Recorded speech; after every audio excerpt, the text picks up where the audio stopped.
언제나 우리를 인도하시는 하나님, 오늘도 이 아침에 저희를 잠에서 깨워주시고 주님 앞에 나와 머리 숙여 기도하게 하시니 감사합니다. 우리는 어리석고 우리의 눈은 어두워서 쉽게 세상에 휩쓸리곤 합니다. 믿음의 길을 가고자 하오나 우리의 믿음은 약하고 늘 조금 모자라서 하나님을 기쁘시게 하지 못할 뿐 아니라 자주 신앙의 길에서 넘어지고 무너지곤 합니다. 하나님, 오늘 새날을 받았으니 우리의 믿음도 새롭게 하시고 우리의 결단도 새롭게 하여 주시기를 기도합니다. 새로운 숨결로 오늘 하루를 살게 하여 주시옵소서. 우리의 부족함이 늘 함께 해주시는 주님으로 인해 채워지고 온전하여지게 하여 주시옵소서. 사랑의 하나님, 오직 주님 한 분만으로 늘 충분하기를 원합니다. 주님 안에서 늘 기쁨을 잃지 않기를 원합니다. 수많은 유혹과 시험이 우리를 향해 몰려올 때에 두려움에 넘어지지 않게 하여 주시고 불의와 타협하지 않게 하여 주시옵소서. 우리를 눈동자와 같이 지켜주시는 하나님의 손길을 잊지 않게 하시고 늘 우리와 동행하시는 예수님을 바라보며 살게 하여 주시옵소서. 주님 앞에서 지나간 시간들을 되돌아봅니다. 하나님은 하루 종일 우리만 바라보고 계시는데 우리는 얼굴을 돌린 채 세상만을 바라보고 있지는 않았는지 우리를 돌아봅니다. 주님은 언제나 우리에게 말씀하시는데 우리는 귀를 막고 세상의 소리에만 귀를 기울였던 것은 아닌지요. 주님은 모든 일에 내 손을 밀어 도와주시려 했지만 우리는 교만하여 우리의 자신의 힘만으로 살려고 하지는 않았는지요. 주님, 우리를 긍휼히 여겨 주시옵소서. 하나님, 날로 늘어나는 코로나19 확진자의 수로 인해서 온 국민이 불안해하고 있습니다. 약이 개발되지 않아 더욱 긴장하고 있습니다. 하나님, 연약한 사람들이 이 병으로 희생하지 되지 않도록 지켜주시옵소서. 서로 격려하며 배려하게 하시고 각자 자신에게 주신 귀한 육체를 잘 지켜내도록 지혜를 주시옵소서.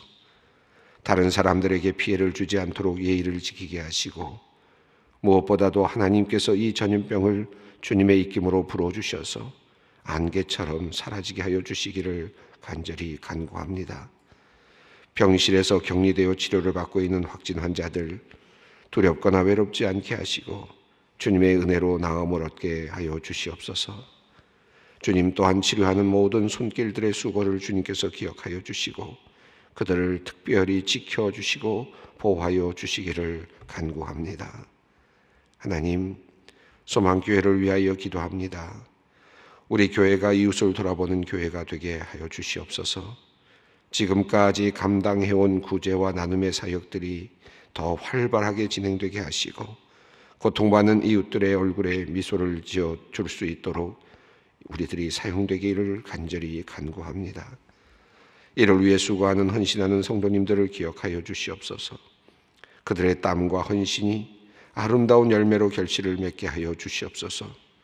우리 모두가 이 시대의 하나바가 되어서 우리에게 채워주시는 주님의 축복을 공핍한 곳으로 아낌없이 흘려보낼 수 있도록 은혜를 더하여 주시옵소서. 우리를 주님의 귀한 도구로 사용하여 주시기를 원합니다. 하나님, 경조부원들의 건강과 안전을 지켜주시기를 간구합니다. 많은 사람들이 신종 코로나 바이러스 감염증으로 활동을 멈추고 최대한 위험에 노출되지 않으려 애쓰는 요즘입니다. 그러나 누군가는 해야 하는 일이기에 묵묵히 자신의 자리를 지키며 경조 업무를 다하고 있습니다. 엄중한 상황에도 슬픔에 잠긴 유족들을 위로하는 자리에 목회자들과 함께하고 있습니다. 주님, 경조부원들의 안위를 주님께 맡깁니다. 능력의 손으로 지키시고 보호하여 주시며 자리자리마다 하나님의 크신 은혜를 경험케 하여 주시옵소서. 하나님, 또한 우리 중에는 낙심하여 주저앉은 주님의 성도들이 있습니다. 신앙을 버리고 방황하는 지체들도 있습니다.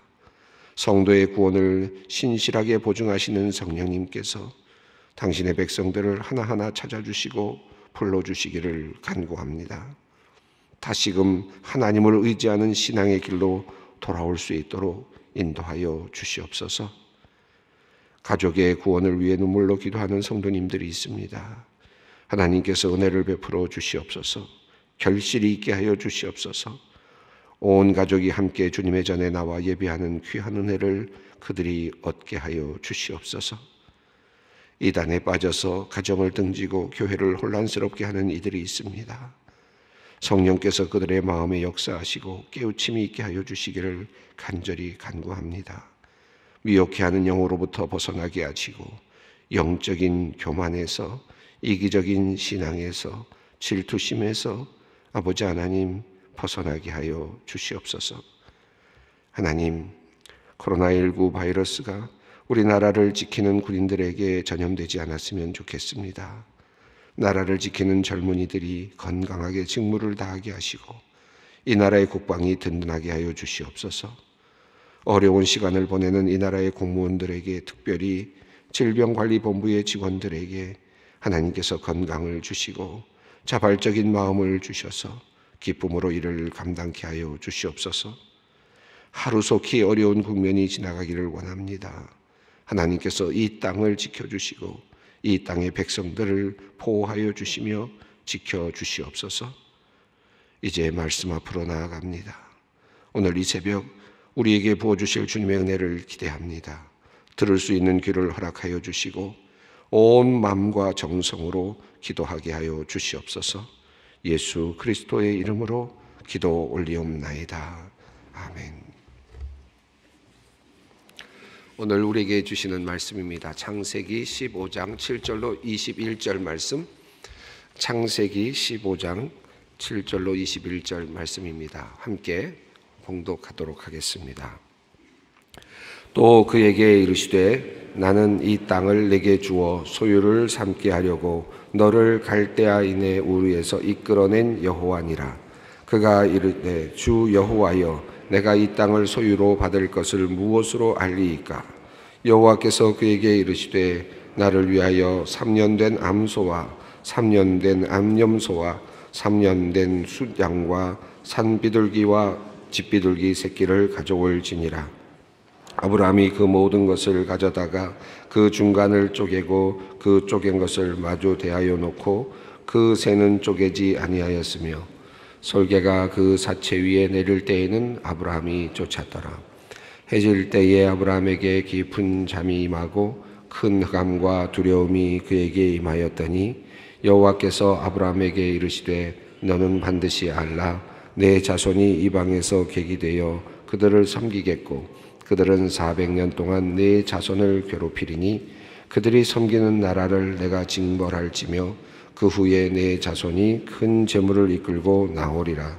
너는 장수하다가 평안히 조상에게로 돌아가 장사될 것이요 내 자손은 4대 만에 이 땅으로 돌아오리니 이는 아모리 족속의 죄악이 아직 가득 차지 아니함이니라 하시더니 해가 져서 어두울 때에 연기나는 화로가 보이며 타는 횃불이 쪼갠 고기 사이로 지나가더라.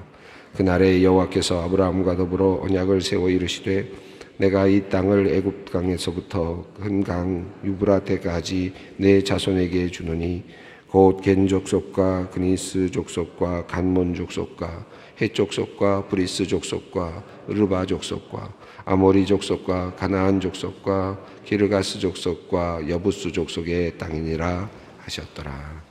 아멘. 지금 하나님께서 아브라함을 만나셔서 이제 새로운 비전을 주시는 장면이 오늘 말씀의 내용입니다.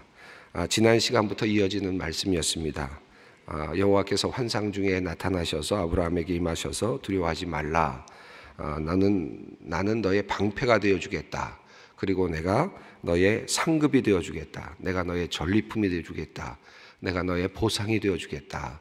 라고 말씀을 하셨습니다. 아브라함이 나에게 무엇을 주시려고 합니까? 나는 자식이 없습니다. 라고 솔직하게 투정하듯이 그렇게 말씀을 하는 장면이 나옵니다. 그리고 자기 자신의 계획을 이야기합니다.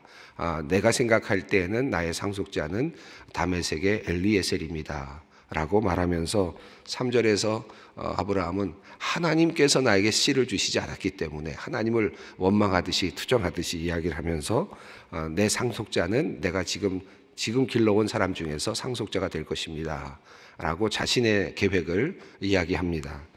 그때 하나님께서 여호와께서 절대 안 된다 보라 라고 말씀하시면서 그것을 막으십니다. 그 사람이 내 상속자가 아니다 라고 분명하게 말씀하시면서 내 몸에서 날 자가 상속자가 된다 분명하게 말씀하셨습니다. 그리고는 아브라함을 끌고 밖으로 나갔는데 밤이어서 하늘에 별들이 빛나고 있습니다. 그 별들을 보게 하시면서 이 별들을 보라, 이만큼 너의 자손들이 셀 수 없을 만큼 그렇게 많아질 것이다 라는 말씀을 하셨습니다. 그리고 나서 6절이 나오는데 오늘 보면 바로 앞에 나오는 내용이죠. 어제 우리가 살펴보지 못했습니다마는 6절에 이런 말씀이 나옵니다. 아브라함이 여호와를 믿으니 여호와께서 이를 그의 의로 여기시고 라는 말씀이 나옵니다. 이 말씀은 조금은 모호한 말씀입니다. 그런데 이 말씀이 6절에 살짝 들어 있습니다. 그런데 이 말씀이 굉장히 의미가 있고 또 중요한 말씀인데 정확히 우리가 알 수는 없습니다만은 그러나 이 말씀이 굉장히 중요하다라는 사실은 분명합니다. 왜냐하면 후에 바울이 이 말씀을 인용하면서 이제 오직 의인들이 또 믿음으로 살게 될 것이라는 사실을 또 이 말씀을 근거로 하면서 또 해석해 나가는 과정들이 있죠. 그리고 이 본문은 구약 성경 창세기에서 흘러내려오는 모든 이야기 중에 믿었다라는 말의 첫 번째 등장입니다. 그러니까 이제 믿는다, 우리는 하나님을 믿는다, 또 믿는다는 얘기를 참 많이 하지 않습니까? 그런데 여러 사람들이 나왔지만 처음으로 등장하는 단어가 믿는다라는 단어가 여기 등장합니다. 그래서 하나님께서 보시기에 아브라함이 여호와를 믿었다라고 했습니다. 그리고 그것을 의로 여기셨다라고 그렇게 말씀하셨습니다. 의로 여겼다는 말씀은 당시 고대 근동에서 또 의로 여겼다는 말씀은 성경적으로 보았을 때 이 말씀은 예를 들어서 우리가 지금은 나오지 않습니다만 출애굽기에서 제사를 드리지 않습니까? 제사를 드릴 때 들어올 수 있는 자격이 있죠. 또 제사를 드린 다음에 이어지는 어떤 효과가 있죠. 그와 같은 것입니다. 그러니까 의로 여겼다라는 말은 들어올 수 있는 자격이 있다고 간주된다.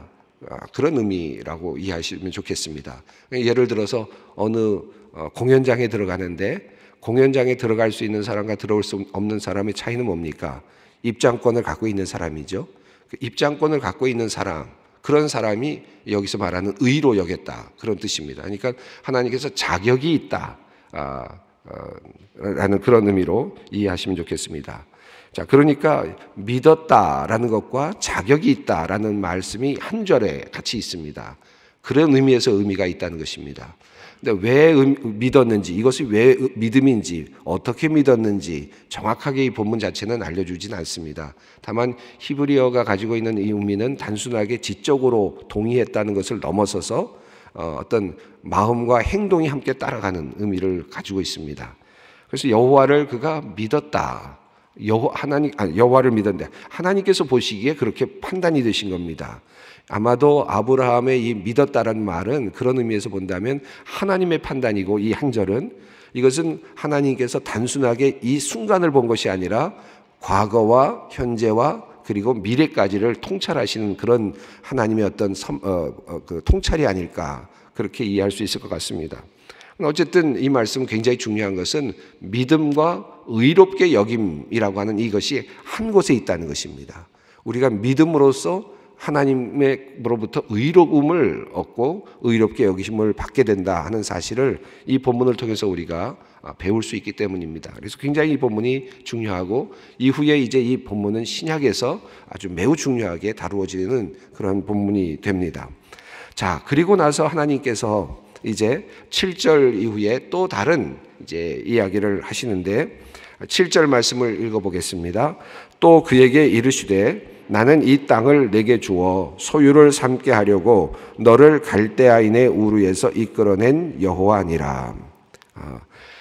하나님께서 첫 번째 말씀을 하실 때에는 내가 너의 방패가 되어줄 것이고 내가 너의 보상이 될 것이다 라고 말씀하셨습니다. 그러니까 하나님께서는 앞으로 일어날 미래에 아브라함에게 어떤 것을 줄 것인가, 미래와 관련이 되어 있습니다. 그런데 이제 7절 말씀은 과거와 관련이 되어 있습니다. 나는 누구다라고 말을 하느냐면, 하나님께서 사실 아브라함이 지금까지 하나님을 모르는 것은 아니겠죠. 나름대로 여러 번 경험을 했습니다. 가라고 했고, 그리고 또 하나님께서 어떤 일을 하셨는지 보았습니다. 그런데 성경상으로 보면 딱 3번 지금 말씀을 하고 계십니다. 말씀으로 하고 계시는 것은 3번이죠. 첫 번째는 어디였습니까? 12장에서 떠나라는 것이고, 갈대우르를 떠나라는 말씀이셨고, 그 다음에 또 두 번째는 어디였습니까? 롯과 나누어진 다음에 이 땅을 내가 너에게 주겠다.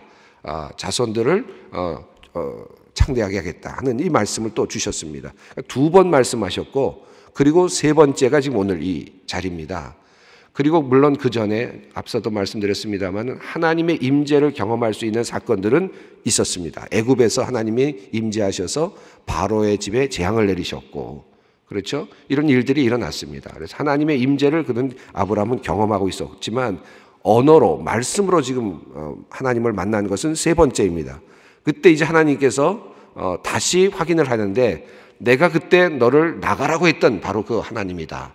첫 번째 만났던 그 하나님이라는 것을 다시 공표를 하십니다. 떠나라 라고 말씀하셨던 그 하나님이 바로 나다 라고 하는 사실을, 과거에 있었던 너와 만났던 그 기억을 다시 되돌아보게 하시면서 자기 자신을 규정하고 계십니다. 그래서 너를 갈대아인의 우르에서 이끌어낸 여호와라, 이렇게 말씀을 하십니다. 아마도 이 말씀을 읽고 있는, 이제 나중에 읽게 될 이 본문을 읽게 될 사람들은 모세의 오경을 받고 시내산에서 이 말씀을 받고 읽게 될 사람들은 이 말씀을 어떻게 읽을까요? 하나님께서 다시 시내산에서 이스라엘 백성들에게, 모세에게 어떻게 이야기했습니까? 나는 너를 애굽 땅 종되었던 집에서 인도하여 내었던 나 여호와다. 출애굽기 20장 2절에 나오죠. 그 시내산 법을 주실 때 하나님께서 말씀하셨던 그 말씀입니다. 그러니까 이끌어낸 이 말씀이 지금 아브라함에게도 있지만 앞으로 또 먼 훗날 이제 430년 후에 있을 그날에도 이제 이스라엘 백성은 이 말씀을 듣게 됩니다. 근데 오늘 본문은요, 그 430년이라고 하는 시간을 지금 넘나들고 있습니다. 오늘 본문 자체가. 자, 그래서 오늘 본문이 굉장히 의미가 있습니다. 너는 갈대아인의 우르에서 이끌어낸 여호와다. 하나님께서 자기 자신을 그렇게 규명하십니다. 그때 8절에 이제 아브라함이 이제 그 말씀하는 내용이 나옵니다. 읽어보겠습니다. 그가 이르되 주 여호와여, 내가 이 땅을 소유로 받을 것을 무엇으로 알리이까? 실질적인 증거가 무엇입니까? 이 땅을 내가 소유로 받을 것을 무엇으로 알겠습니까? 라고 구체적인, 하나님께서 뭔가 증표를 달라 하는 그런 이야기를 하고 있습니다. 자, 그러자 9절과 10절을 한번 읽어보겠습니다. 여호와께서 그에게 이르시되 나를 위하여 3년 된 암소와 3년 된 암염소와 3년 된 수량과 산비둘기와 집비둘기 새끼를 가져올지니라. 아브라함이 그 모든 것을 가져다가 그 중간을 쪼개고 그 쪼갠 것을 마주 대하여 놓고 그 새는 쪼개지 아니하였으며. 이것을 어떻게 이해할 것인가 이제 생각을 해봐야 되는데요. 여호와께서 이제 아브라함에게 이르시기를, 징표를 주십시오라고 이야기를 하자 하나님께서 뭐라고 말씀하시냐면, 나를 위하여 3년 된 암소와 또 암염소, 수량, 산비둘기, 집비둘기를 가져와라, 이렇게 명령을 하셨습니다. 하나님께서 여기까지만 명령하셨습니다. 그렇죠? 성경상으로 보면 그렇습니다. 구체적으로 어떻게 해라는 내용은 나오지 않습니다. 하나님은 이렇게만 가져와라 라고 말씀하셨습니다. 자, 이 말씀을 듣는 순간에 아브라함은 뭔가 생각을 했을 거라고 생각합니다. 이게 무슨 뜻일까 생각을 했을 텐데 나름대로 판단을 한 것 같아요. 그래서 10절을 보면 아브라함이 그 모든 것을 가져다가 가져오라고 했는데, 아브라함은 그 중간을 쪼개고 그 쪼갠 것을 마주대하여 놓고 그 새를 쪼개지는 아니하였습니다. 왜 그랬을까요? 아마도 그 당시의 고대 근동에서, 특별히 당시의 문화 속에서 무엇인가 계약을 맺고 언약을 맺을 때에는 이와 같은 방식으로 했을 가능성이 높습니다. 학자들이 고대 근동의 여러 문화들을 보면서 그러한 가능성들을 보고 있습니다. 그러니까 아브라함은 이것을 가져와라 하는 순간에 아브라함은 어떤 생각을 했을까요? 언약을 맺자는 것이구나 라고 생각을 하고 자기 나름대로 그 당시의 방식을 따라서 이제 옆에다 놓고 마주보게 하고 그렇게 놓았다고 볼 수 있겠죠. 자, 이렇게 놓고 놨습니다. 그러고 나서 이제 언약을 해야 되니까 이제 기다려야 됩니다. 근데 고대 근동에서는 언약을 하는 방식은 어떻게 하는 거냐 하면 서로 쪼개진 짐승의 조각 두 개를 마주 보게 하면서 그 사이로 언약을 행하는 사람들이, 당사자들이 그 길로 지나가는 겁니다. 동시에 같이 지나간다는 거예요. 그래서 언약을 맺는 사람과 또 함께 하는 사람이 함께 이제 그곳을 지나감으로써 언약을 맺는 것이다 라는 것입니다. 자, 그래서 그렇게 함으로써 어떤 의미가 있느냐 하면 만약에 언약을 지키지 않을 때는 이렇게 조각이 나듯이 우리들도 그렇게 조각 나고 죽게 될 것이다 라는 그런 의미가 있다고 해요. 이제 그런 의미에서 이제 언약식을 하는 겁니다. 언약을 베푸는 고대 근동의 모습이라고 할 수 있습니다. 그래서 11절을 보면 이렇게 되어 있습니다. 한번 읽어보겠습니다. 솔개가 그 사체 위에 내릴 때에는 아브라함이 쫓았더라. 자, 이 11절이 참 재밌습니다. 갑자기 무슨 동화 같은 얘기가 하나 나오는데 엄숙한 그런 이야기가 흘러가다가 솔개가 그 사체 위에 내릴 때는 아브라함이 쫓았더라. 이 말씀이 왜 있을까? 아마도 아브라함은 이렇게 가지런히 마련해 놓고는 이제 때를 기다렸겠죠. 하나님 이제 하시죠. 언약 맺으시죠. 아마 그런 생각을 했을 것 같습니다. 근데 하나님이 아무런 지금 뭐가 없는 거예요. 그러니까 솔개가 날아오니까 솔개를 쫓고 있습니다. 아직 지금 때가 이르지 않은 그런 모습이에요. 어떻게 보면 우스운 이야기입니다. 어찌 보면 솔개가 그 사체에 내릴 때 아브라함이 쫓으면서 지금 언약이라고 하는 것을 알고 나름대로 지금 준비는 하고 있는데 그런데 지금 하나님께서 바로 그럼 이제 시작하자 이렇게 하질 않으신 거죠. 또 하나는 솔개는 영적으로 또 사람들이 또 해석하기에는 지금 언약을 맺으려고 하는데 방해 세력으로서 어떤 솔개의 등장을 또 보여주고 있습니다. 언약을 잘 맺고 싶은데 뭔가 방해하는 세력이 나와서 그것을 흐트러뜨리려고 하는 어떤 사탄의 세력처럼 그렇게 보이기도 합니다. 그래서 11절은 참 재미있는 그런 구절입니다. 자, 그런데 실제적인 언약은 12절 이후에 이제 나타나고 있습니다. 12절을 먼저 읽어보겠습니다. 해질 때에 아브라함에게 깊은 잠이 임하고 흑암과 두려움이 그에게 임하였더니, 자, 언약을 맺을 줄 알고 다 준비해 놨는데 그런데 어떻게 됐습니까? 실제적으로는 잠이 들었습니다. 그래서 어떤 분들은 잠이 들었을 때 솔개가 내려왔으면 어떡하나, 어떤 분들은 또 밤에는 솔개가 움직이지 않는다, 뭐 이런 여러 가지 이런저런 얘기들 할 만큼 솔개와 깊은 잠, 이게 굉장히 흥미롭습니다. 해질 때에 이르러서 아브라함에게 깊은 잠이 임했는데 깊은 잠이 그렇게 예사로운 잠이 아니었습니다. 굉장히 악몽과 같은 아마 그런 시간이었던 것 같아요. 깊은 잠에 빠졌는데 하나님께서 그렇게 잠들게 하신 거죠. 그리고 흑암과 어두움, 두려움이 그를 감쌌습니다. 마치 깊은 악몽 속으로 들어간 것 같은 그런 장면이라고 보여집니다. 그러면서 지금 여호와께서 그 안에서 환상을 보여주시며 말씀하시는 내용이 13절, 14절입니다. 한번 읽어보겠습니다. 여호와께서 아브라함에게 이르시되 너는 반드시 알라 내 자손이 이 방에서 객이 되어 그들을 섬기겠고 그들은 400년 동안 내 자손을 괴롭히리니 그들이 섬기는 나라를 내가 징벌할지며 그 후에 내 자손이 큰 재물을 이끌고 나오리라. 여기서 하나님께서 400년 동안 그 땅에 들어가지 사실은 못할 것이다. 어느 순간에 400년 동안 들어가지 못할 것이다 이야기합니다. 이 출애굽기에는 430년으로 나오는데 여기서 400년 동안이라는 말이 나온 것은 하나의 큰 단위로 보는 것이 적절할 것입니다. 그래서 어느 긴 기간 동안 너희가 그 땅을 들어가지 못한다. 그리고 그 다음에야 섬기는 나라를 내가 하나님께서 징벌할 때에 내 자손이 큰 재물을 이끌고 나오리라. 이 말씀에 예언을 주시면 이 말씀을 이제 출애굽을 하던 이스라엘 백성들이 읽었을 때 어떤 느낌이었겠습니까? 마치 흩어졌던 퍼즐이 맞춰지는 것 같은 그렇죠? 몰랐던 개념이 다시 완전해지는 것 같은 느낌, 아마 전율이 일어났을 것입니다. 그런데 이 말씀이 지금 아브라함에게 주어지고 있습니다. 400년 동안 이런 일이 있을 것이다 라고 이렇게 이야기를 하죠. 참 재미있는 것은 8절과 13절의 비교입니다. 8절을 보시면 이렇게 시작됐습니다. 이 땅을 소유로 받을 것을 무엇으로 알리까? 무엇으로 알리까? 라고 이야기를 했어요. 징표를 달라고 했습니다.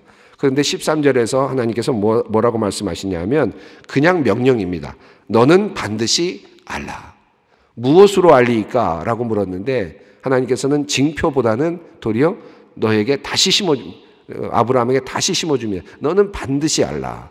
그래서 이 문장이 어떻게 알겠습니까? 무엇으로 알겠습니까? 그런데 하나님께서는 다시 너는 반드시 알라. 기억하라. 라고 이렇게 말씀을 하고 있습니다. 15절 말씀 읽습니다. 너는 장수하다가 평안히 조상에게로 돌아가 장사될 것이요. 자, 16절입니다. 내 자손은 4대 만에 땅으로 돌아오리니 이는 아모리 족속의 죄악이 아직 가득 차지 아니함이니라 하시더니. 자, 이렇게 해서 하나님께서 4대, 그러니까 한 대를 100년으로 하나님께서 이렇게 생각하시면서 말씀하신 것 같습니다. 자, 그리고 나서 이제 17절 말씀을 보겠습니다. 해가 져서 어두울 때에 연기 나는 화로가 보이며 타는 횃불이 쪼갠 고기 사이로 지나가더라. 자, 드디어 하나님께서 계약을 맺으시는 겁니다. 그 조건을 붙이시고 이 조건, 너희가 지금 땅을 소유할 것이다 라고 했는데 그런데 400년 동안은 기다려야 된다. 400년은 기다려야 된다. 그것을 조건으로 하고 이 땅을 너에게 준다는 겁니다. 그리고 하나님께서 그 계약을 맺으시는데 연기 나는 화로를 통해서 타는 횃불이 쪼갠 고기 사이로 지나가셨습니다. 아브라함은 지나가지 않았습니다. 그러니까 어떻게 보면 일방적인 약속이죠.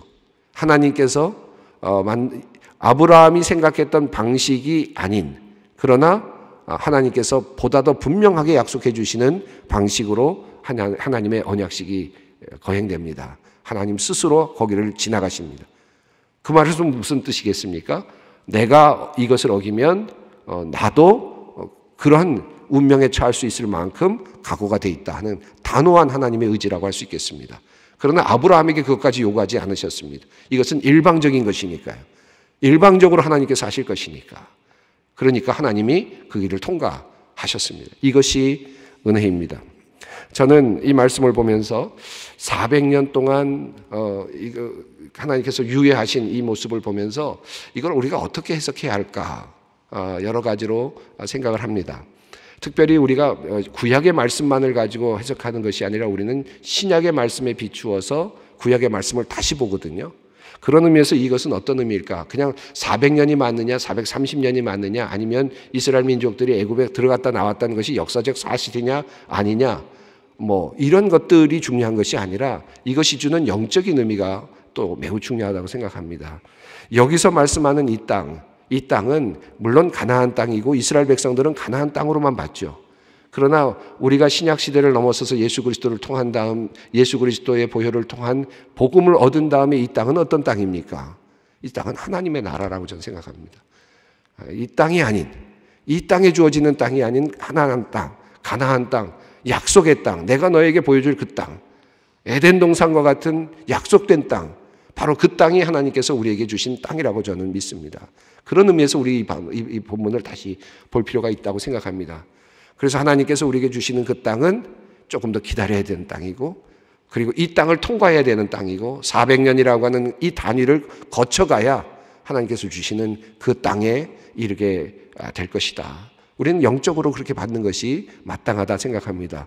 우리가 한국에 살고 있는데 가나안 땅이라고 해서 이스라엘로 가서 이주해서 살 것도 아니고, 그리고 팔레스틴에 가서 사는 것이 목표가 되지도 않습니다. 우리에게 귀한 땅은 하나님의 나라입니다.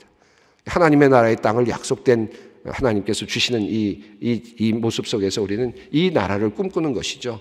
이 나라를 꿈꾸면서 이 나라를 하나님께서 주시는데 뭐라고 말씀하셨으면 너는 반드시 알라. 400년이 지난 후에 너희가 그 땅으로 들어가리라. 이 말씀을 붙잡고 우리 하나님 앞으로 기도의 자리로 나아가도록 하겠습니다. 하늘에 계신 우리 아버지의 이름을 거룩하게 하시며 아버지의 나라가 오게 하시며 아버지의 뜻이 하늘에서와 같이 땅에서도 이루어지게 하소서. 오늘 우리에게 일용할 양식을 주시고 우리가 우리에게 잘못한 사람을 용서하여 준 것 같이 우리 죄를 용서하여 주시고 우리를 시험에 빠지지 않게 하시고 악에서 구하소서. 나라와 권능과 영광이 영원히 아버지의 것입니다. 아멘.